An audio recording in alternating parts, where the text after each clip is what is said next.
It was 10 to midnight on a Tuesday, and I was waiting for a pizza to be delivered when he came walking into my office.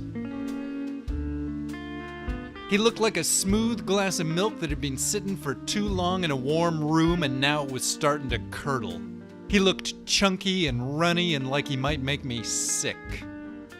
He was an old man, and he was dressed in shiny rags with big silver boots on his feet.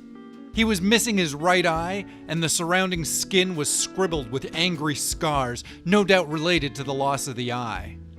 I asked him what I could do for him, and he just chuckled. He said, "You're Anonymous Cubed. You're a private eye, and you live here in this office. And me? I'm a time traveler. I'm from 50 years in the future, and I'm here to kill you." "Why?" I asked him. "What did I ever do to you?" "You haven't done it yet," he told me, "but you will." "But I don't even know you," I objected. "And I don't know you," he snarled, "but you shot me in the eye later tonight. It messed up my head, messed up my whole life. So now I'm here for revenge." "Why do you think I shot you?" I asked him. "I don't even own a gun." He grimaced at me with a faraway look in his eye. "I don't remember much about the day I was shot, but I know I had your name and address written down on this piece of paper in my pocket. And you're the only one here. There's no one else it could be." I looked at his piece of paper. There was my name and address, and under those details were the words, "Large Hawaiian, extra cheese." "That's the receipt for the pizza I ordered," I said, feeling more confused. "But it hasn't gotten here yet." "It doesn't matter anymore," he said. "I'm here now, so it's the end for you." "All this time travel stuff is confusing," I complained. "Why'd you come now? Why today?" The stranger irritably explained himself to me. The further back in time you go, the more your actions ripple out, influencing things in strange ways you can't anticipate. So I had to come to this moment, on this day, right before you shot me, so I can kill you moments before you ruin my life, without screwing anything else up. "Maybe we could talk about this," I said. "There's no time," he growled. "I mean, I know how that sounds under the circumstances, but it's true." And then he pulled out a small revolver and pointed it in my face, the barrel of the gun squeezing up against my nose. The metal was oddly warm, which I guessed was some sort of energy residue from the time traveling, or something neat like that. "But what about the paradox?" I asked. "If you shoot me now so I don't shoot you, how will you know to come back and shoot me to stop me from shooting you?" "I don't care," he said, but I could see in his eye that he did.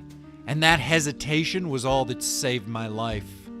I ducked out of the way of the gun, and as I did, he finally found the strength to pull the trigger, sending a bullet flying right through where I'd been, the downwards trajectory taking it through my chair and embedding the bullet in the floorboards right above the head of my downstairs neighbor, Mrs. Koziolik, who was washing her cat's pajamas in her kitchen sink.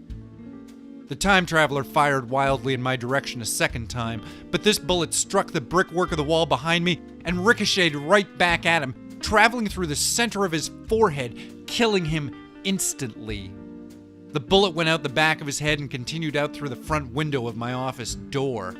Even as the now dead time traveler fell to my floor, I heard a yelp from outside my office. I stepped over the dead time traveler and out into the hallway where a young man was sitting, holding his face, clearly in shock. "Ah, geez," I said. "Were you hit by that?" "Somebody shot me. Was that you?" he asked, looking straight at me with his one good eye, the other socket dripping blood with a ragged exit wound on the side of his skull. "I came here to deliver your pizza and you shot me?" "It was an accident," I said. "Nobody meant to hurt you." "You jerk," he yelled at me. "You think it's easy delivering pizzas? You think it's fun? I'm only doing this to put myself through college while I study theoretical physics, like string theory and quantum mechanics and stuff like that. You know, real cutting-edge conceptual thermodynamics stuff. This is just what I do to earn money and, meet people." "Are you feeling okay?" I asked him. "I think you might have a concussion." "Yeah, or maybe a bullet just tore through my eyeball and out the side of my head," he yelled at me. "I feel like I'm gonna throw up." Maybe you should sit down, I suggested. Maybe you should shut up, he snapped at me, leaning his bleeding head against the dusty hallway wall like he was spreading strawberry jam across plain white bread. Down on the floor was my pizza. He had one foot stamped in the center of it. Can I get you a glass of water? I asked him. Do you want me to call for help? I want you to kiss my ass, he snarled. You might think you've won today, but I'll be back. When you least expect it, I'll be back, and I'll get my revenge. But I'm trying to help you, I said. Revenge! He swore again, shaking his fist in the air at me. I really don't think you're doing okay, I told him. I feel awful, he said, and then he threw up all over himself. And with that, he stuffed my receipt into his pocket, turned and fled out into the night, leaving my pizza there on the floor with a big footprint in its center. I took the pizza back into my office, stepping over the dead time traveler and putting the pizza down on my desk. Gingerly, I picked at the pizza's crust and waited for an uncertain future to catch up with this fractured present. I'm Anonymous Cubed. I'm a detective. But sometimes totally random things happen for no real reason at all. All you can do is try to adapt. You know, enjoy your pizza as best you can.